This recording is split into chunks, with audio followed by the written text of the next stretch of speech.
محمد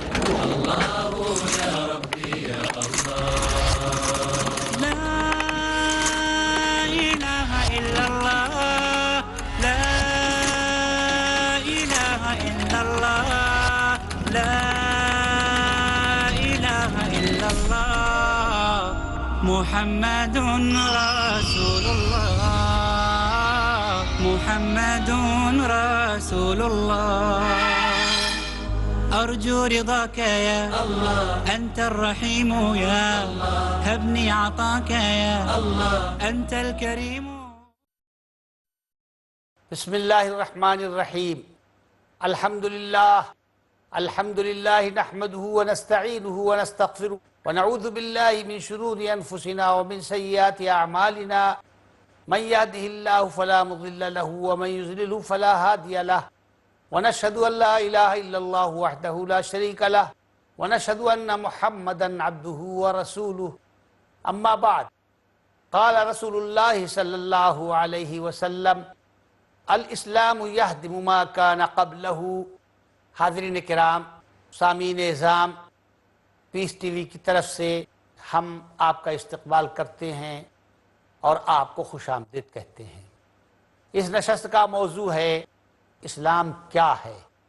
وہ اسلام جس کی طرف ہم نسبت کرنے کو اپنے لیے فخر سمجھتے ہیں اور جو دنیا کا سب سے مؤثر اور سب سے زندہ اور سب سے طاقتور مذہب ہے اسلام، وہ کیا ہے؟ آپ توجہ سے سماعت فرمائیں کہ اسلام کیا ہے اور اسلام کی حقیقت کیا ہے۔ حاضرین، اسلام یہ ہے کہ آپ کی آنکھوں کے اوپر جو قدیم اور جدید روایات کا پردہ پڑا ہوا ہے، پہلے سے باپ دادا سے جو کچھ آپ نے سن رکھا ہے، اس پردے کو آپ اپنی آنکھوں کے سامنے سے ہٹائیے، اور جو نئی تعلیم نے پردے ڈال رکھے ہیں اس کو بھی آپ اپنی آنکھوں کے سامنے سے ہٹائیے۔ پھر اپنی عقل کو آزاد کیجئے، جدید و قدیم ہر چیز سے اپنی عقل کو آزاد کیجئے اور عقل سلیم کی روشنی میں آپ غور کیجئے۔ کیا غور کیجئے؟ یہ غور کیجئے کہ توحید، خدا پرستی صحیح ہے یا دہریت اور بے ایمانی صحیح ہے۔ آپ غور کیجئے کہ محمد صلی اللہ علیہ وسلم اور دیگر انبیاء سچے تھے یا نعوذ باللہ جھوٹے تھے۔ آپ غور کیجئے کہ قرآن کریم جس راستے کی ہدایت کرتا ہے وہ سیدھا راستہ ہے یا ٹیڑھا راستہ ہے۔ آپ غور کیجئے کہ آپ ہدایت کے اندر اللہ کی روشنی کے محتاج ہیں یا نہیں محتاج ہیں۔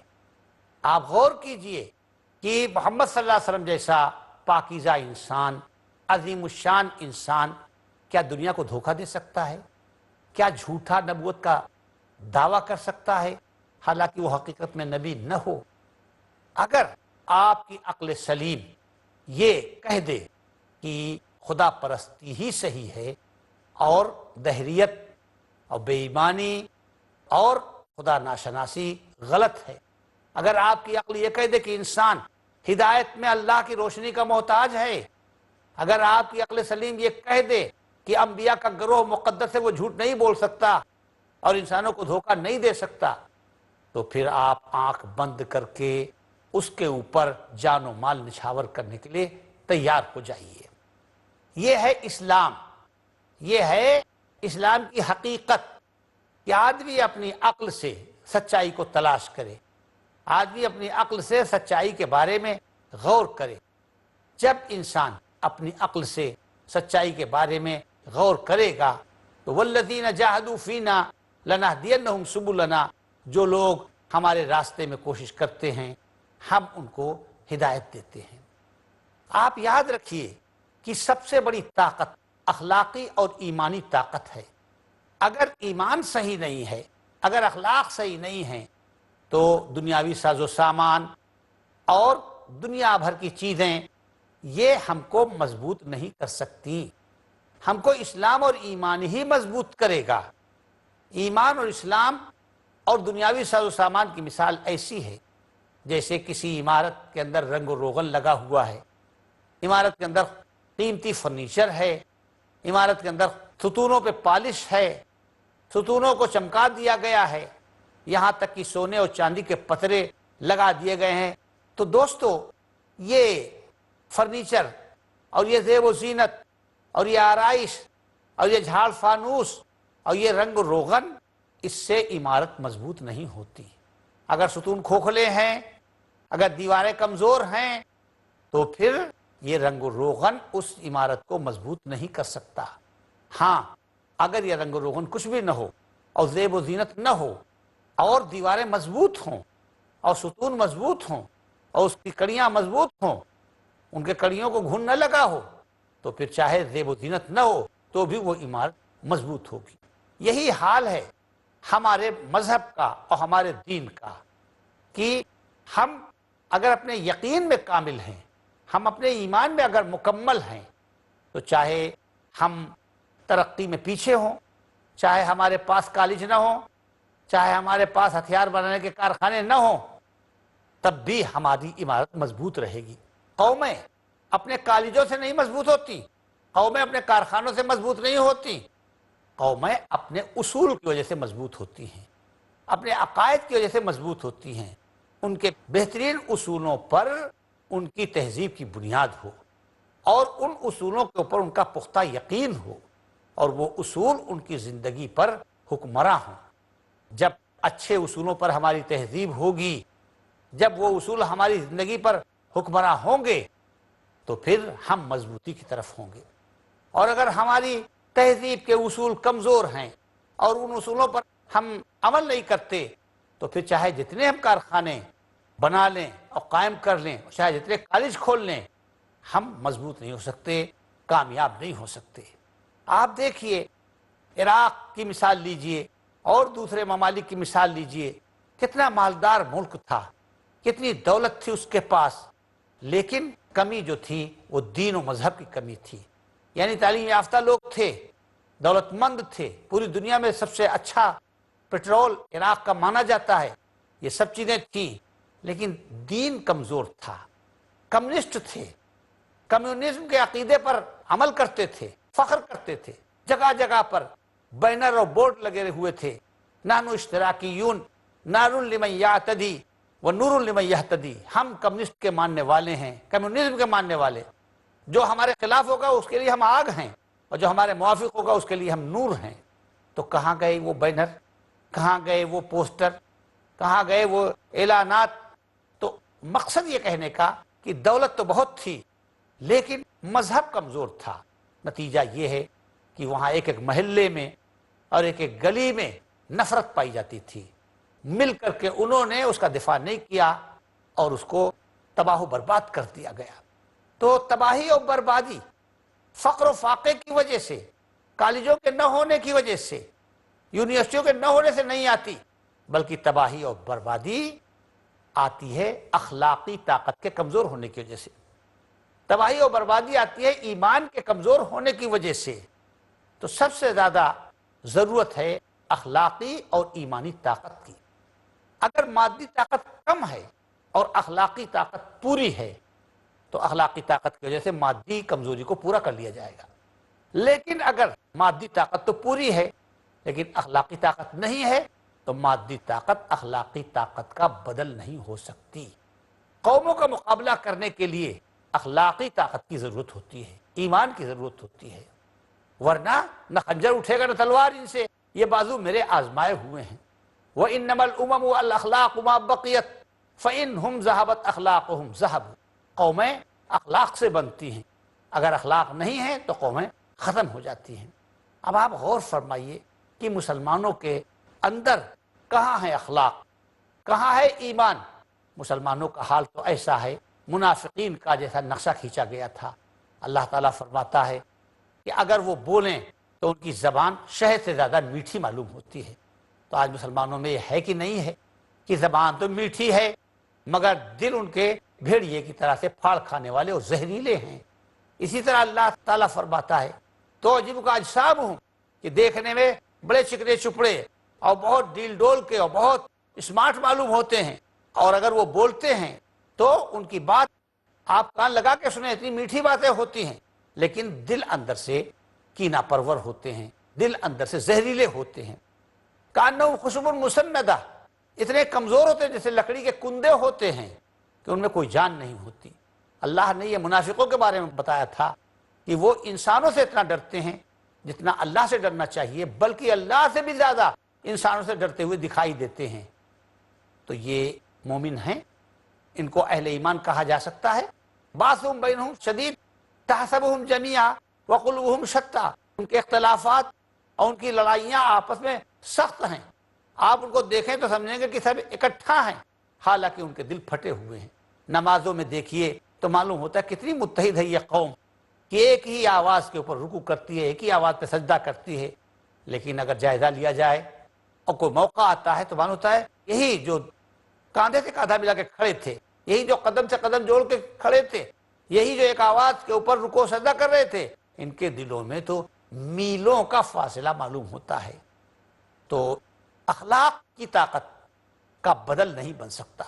حاضرین، وقفہ کا وقت ہو گیا ہے، وقفے کے بعد پھر آپ کی خدمت میں حاضر ہوں گے۔ لا الہ الا اللہ۔ جھوٹ کا اندھیرا کتنا ہی گہرا کیوں نہ ہو، سچائی کی لا الہ الا اللہ۔ وقفے کے بعد ہم آپ کی خدمت میں حاضر ہیں، اور بات یہ چل رہی تھی کہ اخلاقی طاقت یہ مسلمانوں کے لیے سب سے بڑی طاقت ہے۔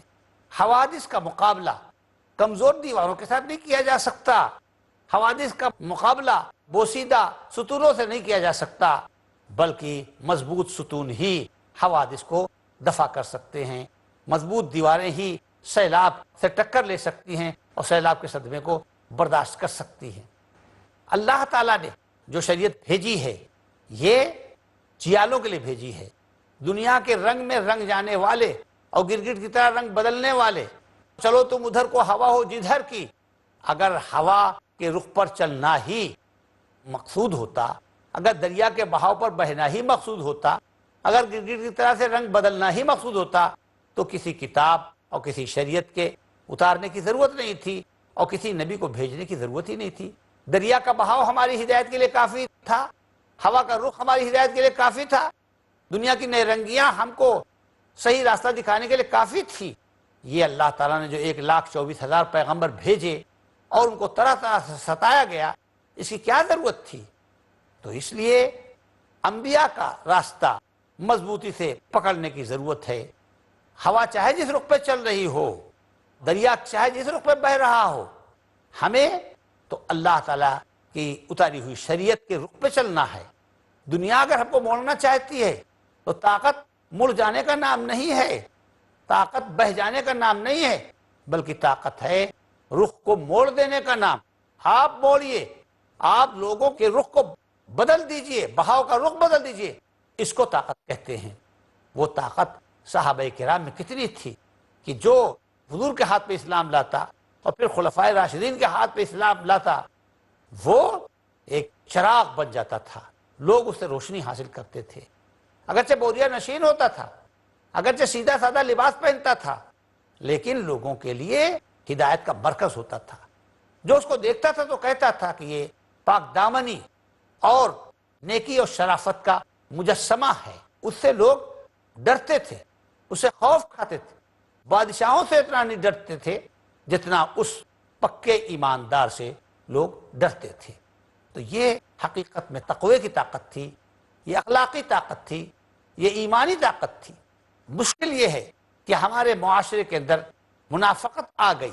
حضرت حسن بصری رحمۃ اللہ علیہ سے کسی نے کہا تھا کہ حضرت ہمارے سامنے دنیا اور آخرت کا بیان کیجئے، تو آپ نے فرمایا ما اصف لکا من الدنیا والآخرہ، میں دنیا اور آخرت کے بارے میں تم سے کیا بیان کروں۔ ہمارا حال یہ، ان مثل دنیا والآخرہ، دنیا اور آخرت کی مثال ایسی ہے جیسے مشرق و مغرب، جیسے پورب و پچھم۔ اگر آپ پورب سے قریب ہوں گے تو آپ پچھم سے دور ہو جائیں گے۔ متى ازددت من احدهما قربا ازددت من الآخر بعدا، جب تم دنیا سے قریب ہوگے تو جتنا ہی قریب ہوگے اتنا ہی آخرت سے دور ہو جاؤ گے۔ فرمایا اس دنیا کے اندر آپ کو یہ سمجھ لینا چاہیے چند سانسوں کا نام زندگی ہے. ایک سانس گئی تو سمجھ لو کہ عمر کا ایک حصہ ختم ہو گیا. غافل تجھے گھڑیال یہ دیتا ہے منادی، گردون نے گھڑی عمر کی ایک اور گھٹا دی. جب گھڑی کا گھنٹہ بجتا ہے تو وہ اعلان کرتا ہے کہ خوش ہونے کی ضرورت نہیں ہے، بلکہ عمر کا ایک حصہ آپ کا کم ہو گیا. تو حضرت نے فرمایا اے پوچھنے والے اور اے سامعین، کاش کہ تم سمجھو کہ تم ایک گنتی ہو. جب 10 میں سے ایک ہٹ جاتا ہے تو 10 ختم ہو جاتا ہے، 9 رہ جاتا ہے. جب 9 سے ایک عدد ختم ہو گیا تو 9 ختم ہو گیا، اب 8 رہ گیا. اسی طرح سے جو سانسیں جا رہی ہیں، ہماری عمر کے قافلے کے افراد گھٹ رہے ہیں. اور فرمایا کہ دنیا کے بارے میں کیا کہا جائے. جو دنیا میں مالدار ہے وہ ہر وقت فتنے میں مبتلا ہے، اور جو دنیا سے محروم ہے وہ غمگین ہے، ہر وقت غمگین رہتا ہے، اداس رہتا ہے. لوگوں کو دیکھتا ہے تو حسد ہوتا ہے، جلن میں مبتلا ہوتا ہے. اور دنیا کے مال کا معاملہ یہ ہے فی حلالہا حساب و فی حرامہا عقاب، کہ اگر حلال دنیا حاصل کرو تو اللہ کے ہاں حساب دینا پڑے گا، اور اگر حرام حاصل کرو تو اللہ کی سزا تم کو بھگتنی پڑے گی. ہمارا حال یہ ہے کہ ہم میٹھا اور کھٹا اور گرم اور ٹھنڈا ہر طرح کا مال کھا رہے ہیں. ہمارے دسترخوان کے اوپر طرح طرح کی چیزیں ہیں، طرح طرح کی نعمتیں ہیں. مقول حضرت حسن بصری کے، مگر تم کو نہیں معلوم ہے کہ تمہاری قوم کے اندر ایک مسکین ہے جس نے تمہارے اوپر نظر جما رکھی ہے. تم دسترخوان میں طرح طرح کی چیزیں اکٹھی کرتے ہو اور تم کو یہ نہیں معلوم ہے تمہاری قوم میں یتیم ہے جس نے تمہارے اوپر بھروسہ کر رکھا ہے. لیکن تم اپنا پیٹ بھرتے ہو اور گلے تک کھانا کھاتے ہو، اور پھر اس کے بعد یہ کہتے ہو اپنے نوکر سے اور خادم سے کہ ہاتھی حازومن، کوئی ہضم کرنے والی چیز لاؤ. حضرت فرماتے ہیں یا احمق، اے احمق، یہ ہضم کرنے والی چیز تیرا کھانا نہیں ہضم کر رہی ہے بلکہ یہ تیرے دین کو ہضم کر رہی ہے. تو اصل چیز یہ ہے کہ اسلام اس کا نام ہے کہ آپ اپنے عقائد کو غیر متزلزل کیجئے. کوئی بھی چیز شک کرنے والی ہو لیکن آپ کے عقیدے کے اندر تزلزل اور تذبذب نہیں ہونا چاہیے. انما المؤمنون الذین آمنوا باللہ ورسولہ ثم لم يرتابوا وجاہدوا باموالہم وانفسہم اولئک هم الصادقون. مومن وہ ہیں کہ جو ایمان لائے اور شک نے ان کے ایمان میں کوئی گنجائش نہیں پائی اور پھر اللہ کے راستے میں جان لڑا دی. یہ ہیں اپنے وعدے کے سچے. وسوسہ، شبہات، ایک ایک بات کے اندر بے یقینی کی کیفیت کہ جیسے معلوم ہوتا ہے اللہ اور اس کے رسول پر یقین ہی نہیں ہے، یہ ایمان مفید نہیں ہے. اللہ تعالیٰ کے یہاں تو غیر متزلزل ایمان، غیر متزلزل یقین مقصود ہے. تو مسلمان ہونا تماشا نہیں ہے، چنے لوہے کے ہیں بتاشا نہیں ہے. یہ قربانی کی ہے. حیات المومنی تضحیۃ لا استفادہ. مومن کی زندگی کیا ہے؟ قربانی دینے کا نام ہے. مومن کی زندگی مفاد حاصل کرنا نہیں ہے. جو مسلمان ہوئے ان اللہ اشترى من المؤمنین انفسهم واموالهم بان لهم الجنہ، کہ اللہ تعالیٰ نے ہم سے ہماری جانوں کا اور ہمارے مال کا سودا کر لیا ہے کہ تم جانیں اور مال اللہ کے راستے میں دینا اور ہم تم کو اس کے عوض میں جنت دیں گے. تو اللہ کے راستے میں مارتے بھی ہیں اور مارے بھی جاتے ہیں، دوسرے لوگوں کو قتل بھی کرتے ہیں اور قتل بھی کیے جاتے ہیں، شہید بھی کیے جاتے ہیں. اور یہ اللہ سے کیا ہوا سودا ہے کہ اللہ تعالیٰ اس کے بدلے میں تم کو جنت دے گا. حضرت عبداللہ ابن رواحہ رضی اللہ تعالی عنہ نے کہا حضور سے کہ حضرت اللہ تعالیٰ سے ہم نے یہ معاملہ کر لیا ہے، اب اللہ میاں اس معاملے کو واپس تو نہیں لیں گے؟ تو آپ نے فرمایا ارے جب تم نہیں واپس لوگے تو اللہ تعالیٰ سے زیادہ سچا کون ہو سکتا ہے؟ ومن اوفی بعہدہ من اللہ، اللہ سے زیادہ پکا وعدہ کس کا ہو سکتا ہے؟ جب تم نہیں اپنے سودے کو واپس لوگے تو اللہ بھی سودے کو واپس نہیں لے گا. جس شخص نے اپنی جان و مال کا سودا کر لیا اللہ تعالیٰ اس کے بدلے میں اس کو جنت ضرور عطا فرمائے گا. سب سے شک اور تردد، دنیا کے اندر بھی شک اور تردد سے کوئی کام نہیں ہو سکتا. جو کاروبار آپ شروع کر رہے ہیں اگر آپ کو شک ہو کہ معلوم نہیں اس میں نفع ہوگا یا نقصان ہوگا تو آپ مضبوط قدم نہیں اٹھائیں گے. کوئی بھی کارخانہ، کوئی تجارت، کوئی تحریک، کوئی تنظیم شک کے ساتھ تو ہوتی ہی نہیں ہے. ہمیشہ اپنی تحریک پر یقین کرنا پڑتا ہے۔ تو اسلام جیسی چیز، ایمان جیسی چیز، مذہب جیسی چیز، شک اس میں نہیں کام کرے گا، مذہب شک کے ساتھ نہیں چل سکتا۔ اس میں تو اعلیٰ درجے کا یقین ایسا ہونا چاہیے جیسے اپنی آنکھوں سے آپ دیکھ رہے ہیں۔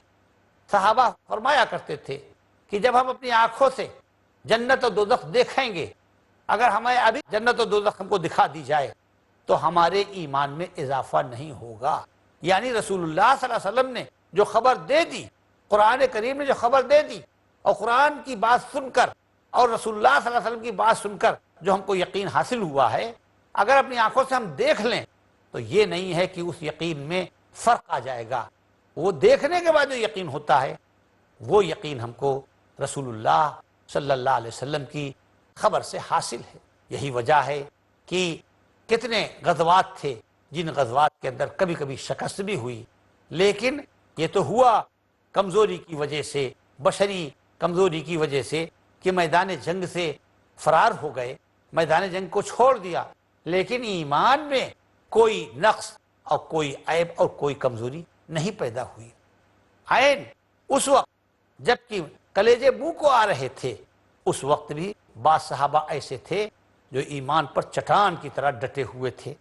جیسے خندق کی لڑائی میں ایک صحابی حضور کی خدمت میں آئے، نعیم ابن مسعود، اور انہوں نے کہا اللہ کے رسول، میں بنو غطفان میں سے ہوں اور ایمان لایا ہوں، اور میرا قبیلہ نہیں جانتا کہ میں مومن ہوں۔ تو ایسی بدحواسی کے عالم میں اور ایسی سراسیمگی کے عالم میں اور ایسی بے چینی کے عالم میں آپ مجھ سے کوئی کام لے لیجئے۔ تو آپ نے فرمایا ہم تم سے کیا کام لیں، تمہاری سمجھ میں جو آئے وہ کام کرو کسی طرح سے۔ بہرحال یہ جو 12,000 کی تعداد یہاں ڈٹی ہوئی ہے اس کو رفع کرو یہاں سے۔ تو خود اللہ تعالیٰ نے ان کی سمجھ میں ڈال دیا اور وہ گئے۔ ایک آدمی، دیکھیے صحابہ کا یقین کتنا تھا کہ لوگ سمجھتے تھے کہ مکے سے جو فوج آئی ہے وہ لقمہ تر بنا لے گی مسلمانوں کو، لیکن عین اس سراسیمگی میں بھی صحابی کا یقین کتنا مضبوط تھا۔ انہوں نے جا کر کے بنو قریظہ سے کہا اور قریش سے بھی کہا۔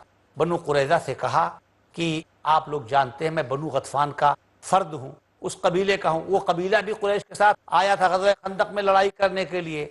کہا میں ایک بات آپ سے کہنا چاہتا ہوں، آپ میری دوستی اور میرے خلوص اور میری محبت پر آپ کو یقین ہے؟ انہوں نے کہا کہ ہاں۔